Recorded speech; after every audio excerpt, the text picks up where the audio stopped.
All right, everyone, let's talk about the most polarizing cigar size on the market. You either love it, you either hate it. It's very few times someone seems to be in the middle.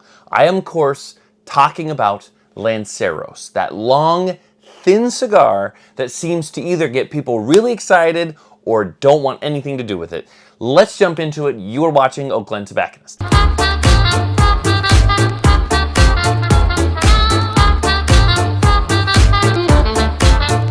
If you're interested in any of the cigars I'm talking about now, or even potentially the upcoming project I'm speaking of, make certain you follow us on social media, whether that's Instagram, Facebook, TikTok, YouTube, the whole 9 yards. And of course, the most important would be to join our mailing list, join our email list so that you're getting up-to-date information and also exclusive offers, including rewards and a host of other things. Please do not forget to like, to comment, subscribe, and make certain you hit the bell so that you're alerted every time we produce new content. So I want to jump into Lanceros. I've talked about this Vitola, this size before, and it was kind of earlier on, I would say probably about 6 months or so, and now we're kind of revisiting it because I feel like it's one of those things we need to talk about.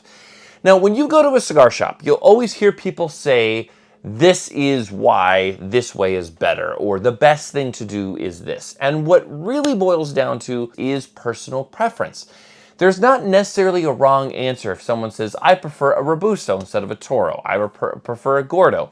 Now, amongst certain groups, certain cigar heads, you might get some people say, there's definitely a wrong answer, or this size is not good at all. However, I would still say, while there's science behind each blend, if you really look into it, you'll find that that science supports certain aspects of what people are talking about. In other words, that there are some truths to what flavor and smoke experience happen within sizes. I think that's why we see so many different sizes from manufacturers, is because people are looking for different experiences, and each one can offer something differently. While a Robusto might be more robust in flavor right out the gate, a Toro might be a bit more balanced, or a Gordo might have a lot of smoke production but a little less strength punch. So it all depends on who's blending it and what size you're after.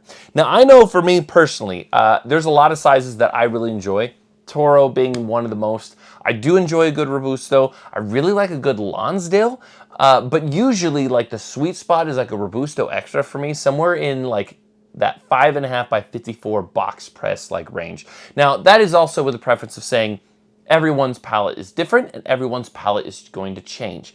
I used to smoke a lot more Gordos, or I used to smoke a lot more Coronas. It all just kind of changed in ebbs and flows. Toros seem to be the most constant, but that being said, I do think that just as much as someone's palate goes through a journey and it changes from what you're looking for, what you like on average, that can also happen with Vitola in size. There is a size that is so polarizing, that is so wrapped up in different opinions, I find it kind of humorous, but also I figured we should probably jump into it. And that is the Lancero size. With me today is an unbanded Maduro Lancero. This here is a 7 by 42. It's a bit bigger on ring gauge when it comes to Lanceros. But I will say, the most traditional, as far as I know, is a 7 by 38 Lancero. But the best thing to keep in mind is when we're talking about Lanceros, no matter if the factory is making a 7 by 38, a 740, a 7 by 42, it's typically classified under that longer-ish length and thinner ring gauge. This cigar we are currently working on, it is yet to be released. I will say though, if you want to taste test it, it is available in one of the samplers that we have currently. So if you want to take a look at this, you want to take this for a ride, I highly encourage you to do so. It is an incredible blend. And even if you're not a fan of Lanceros, I think this might give you a few other ideas about them. This is a beautiful Maduro. It's a dark Maduro wrapper. It's got a closed foot. It's got a small flag on top. This is an incredible blend. The blender of this cigar, and I've heard him talk about Lanceros before, in terms of Lanceros are the cigars you can't hide behind. It's the blend you can't hide it behind. And what he means by that is you can't fill it with a lot of filler to basically mask what's inside of it. You have several leaves within the filler, then you have the binder, then you have the wrapper. This is a very true and honest blend, because what you're smoking, because there's not a whole bunch to mix up with it, you are smoking the essence of the blend. You don't have a lot of filler, let's say with a 70 gauge or a 60 ring gauge. All those things, while it can complement or even sometimes accentuate the blend, at the same time, there are a lot of people out there that might put less than choice filler inside just to make it a bigger ring gauge, and it's sort of a watered down flavor. So you have this 7x40.